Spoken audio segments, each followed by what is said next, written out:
Bayangkan sebuah foto hitam putih dari Eropa tahun 1930-an. Seorang prajurit berdiri tegap, bahunya lurus, jaketnya rapi, garis-garis di celananya presisi, dan helm baja di kepalanya membentuk siluet yang tegas. Entah kenapa, bahkan puluhan tahun setelah rezim yang ia wakili runtuh, gambaran itu masih terasa kuat. Dan disinilah sebuah pertanyaan berbahaya muncul.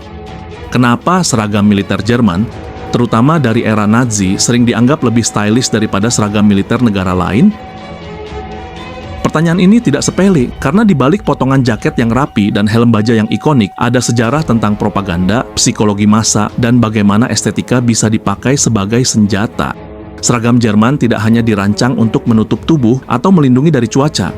Ia dirancang untuk mengirim pesan tentang kekuasaan, ketertiban, dan dominasi. Untuk memahami kenapa seragam itu masih membekas di benak publik, kita harus mundur jauh sebelum Hitler berkuasa, ke akar budaya militer Prusia yang membentuk Jerman modern.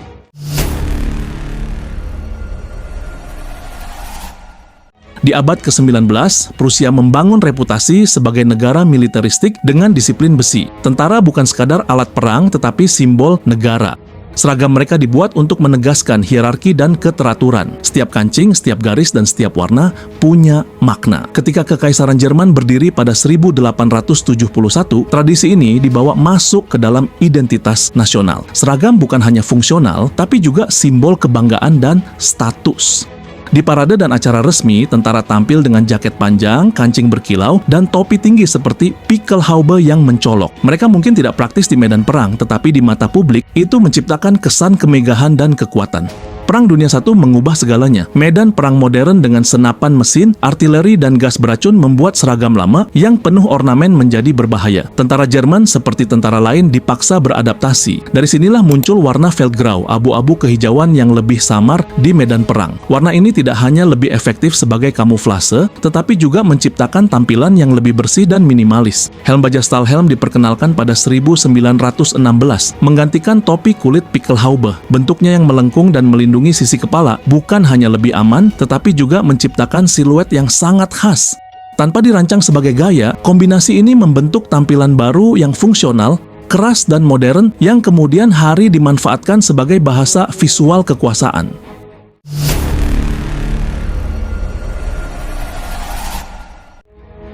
Setelah Jerman kalah dalam Perang Dunia I dan memasuki era Republik Weimar, militer mereka dibatasi secara ketat.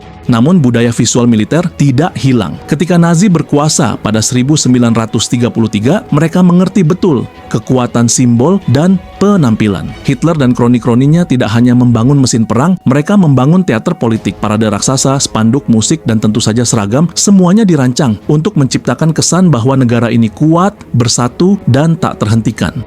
Disinilah estetika militer Jerman mencapai bentuk paling ikoniknya. Seragam Wehrmacht dan SS dari era ini bukan kebetulan terlihat rapi dan keren. Desainnya menekankan garis lurus, simetri, dan kontras yang tajam. Jaket dibuat pas di tubuh, menonjolkan bahu dan dada, menciptakan siluet maskulin yang dominan.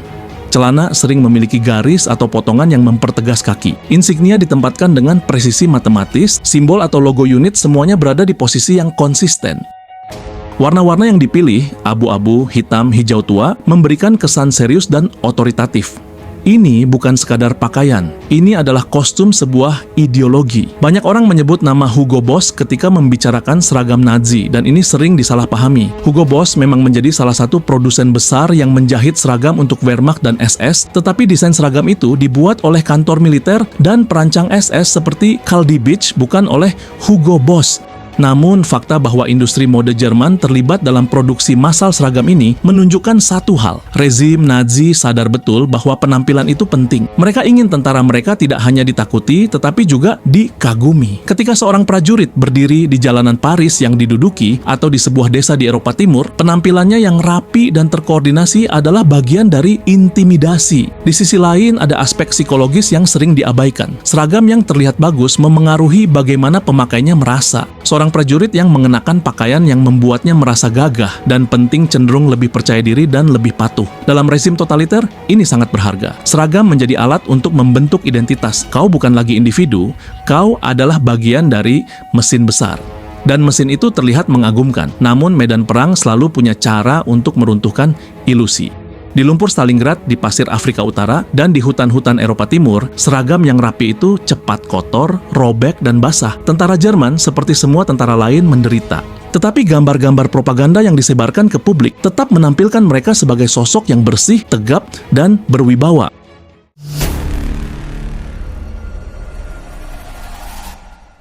Disinilah jarak antara realitas dan citra semakin lebar. Dunia melihat seragamnya, bukan penderitaannya. Setelah perang berakhir dan kejahatan Nazi terungkap, estetika seragam ini menjadi beban moral. Namun paradoksnya, justru karena kekejaman itu, citra visualnya semakin melekat. Film-film, buku, dan dokumenter terus menampilkan seragam Wehrmacht dan SS sebagai simbol kejahatan yang terorganisir dan dingin. Bagi sebagian penonton, ini menciptakan daya tarik yang aneh. Kombinasi antara keindahan visual dan kengerian moral. Seragam itu terlihat rapi dan kuat, tetapi kita tahu apa yang mereka wakili. Kontras inilah yang membuatnya terus dibicarakan. Di dunia mode modern, pengaruh ini masih terasa. Ada beberapa desainer yang mengambil inspirasi dari struktur dan potongan seragam militer abad ke-20, termasuk model Jerman, seperti garis bahu tegas dan palet monokrom. Mereka tentu tidak mengadopsi simbol Nazi, tetapi mereka mengadopsi bahasa visualnya, disiplin, struktur, dan minimalisme. Ironisnya, sesuatu yang lahir dari propaganda rezim totaliter kini hidup kembali di catwalk dan pakaian sehari-hari terlepas dari konteks asalnya.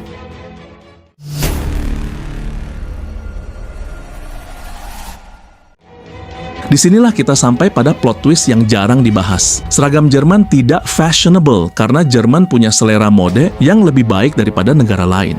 Ia terlihat fashionable karena ia dirancang sebagai alat propaganda visual. Setiap detailnya bertujuan untuk memanipulasi persepsi, membuat musuh takut, membuat rakyat kagum, dan membuat prajurit merasa unggul. Ketika kita hari ini berkata, seragam itu keren, kita sebenarnya sedang merespons keberhasilan propaganda itu, bahkan puluhan tahun setelah rezimnya hancur. Jika kita bandingkan dengan seragam tentara Amerika atau Inggris dari era yang sama, perbedaannya menjadi jelas.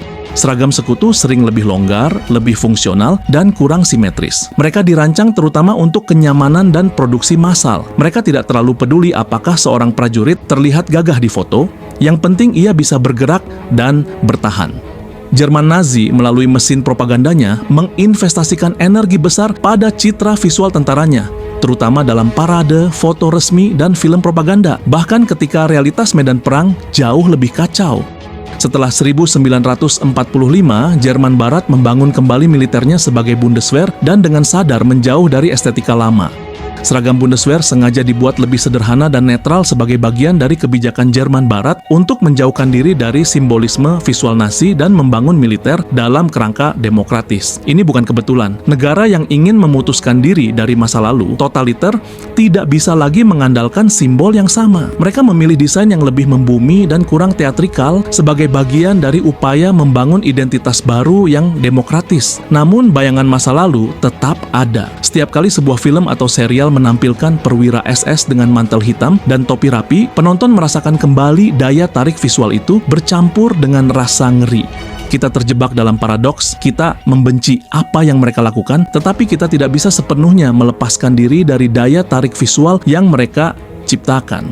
Pada akhirnya, seragam Jerman yang terlihat fashionable adalah pengingat bahwa estetika bukanlah hal yang netral. Ia bisa dipakai untuk membangun, tetapi juga untuk menipu. Di tangan rezim Nazi, potongan kain, warna, dan simbol menjadi bagian dari mesin kekuasaan yang mematikan.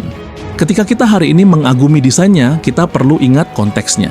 Di balik garis-garis rapi dan helm baja yang ikonik ada sejarah penindasan, perang, dan genosida. Dan mungkin inilah pelajaran paling penting. Sejarah bukan hanya tentang apa yang terjadi, tetapi juga tentang bagaimana ia ditampilkan. Seragam Jerman mengajarkan kita bahwa keindahan visual bisa dipakai untuk membungkus kebrutalan. Ia bisa membuat sesuatu yang jahat tampak teratur, bahkan elegan. Tugas kita bukan menolak estetika itu, tetapi memahami bagaimana ia bekerja, agar kita tidak lagi tertipu oleh kemasan ketika isi di dalamnya adalah kekerasan. Sekian dari video kali ini, dan seperti biasa, sejarah bukan hanya soal apa yang terjadi, tapi apa yang bisa kita pelajari darinya. Sampai jumpa di video sejarah berikutnya.